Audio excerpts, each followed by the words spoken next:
This right there is either a sign that World War III is more likely to happen, or it's just a broken phone kind of journalism. Trump urged Zelensky to accept Putin's terms or be destroyed by Russia.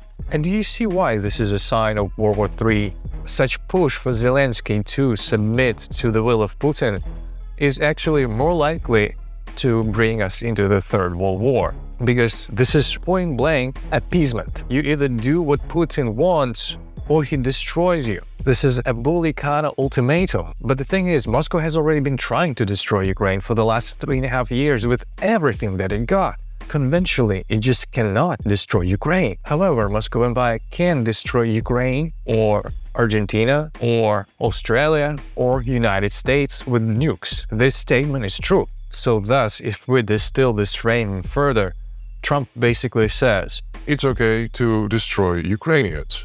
They are second-class people. Because if it would be a question of our survival, we would never bargain with a dictator because we are first-class people.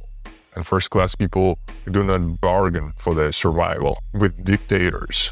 It's only the second-class Ukrainians. They have to accept Putin terms or be destroyed. Because let me get this straight. If tomorrow Putin says, hey, give up Alaska or be destroyed, are you gonna accept his terms? Because in the statement, Zelensky accept Russia's terms and America to accept Russia's terms, there's nothing different. America and Ukraine can be destroyed by Moscow with nukes. Although Ukraine has to accept his terms, but Americans would never accept his terms. A clear division of humans into first class and second class. So if the statement again is true, it just one more time speaks of Chamberlain approach that Trump is having to Putin. He's trying to appease him, and appeasement always has greater risks.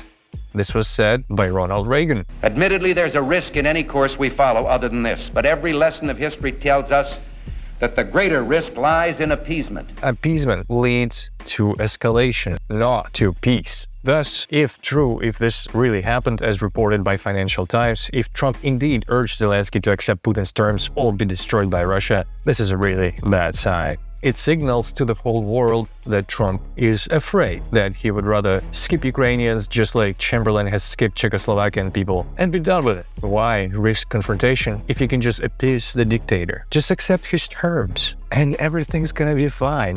Peace in our time or be destroyed. And such gap in values, it seems like in history it always backfires. It's just a question of when. It might not backfire now, but it will definitely backfire at some point.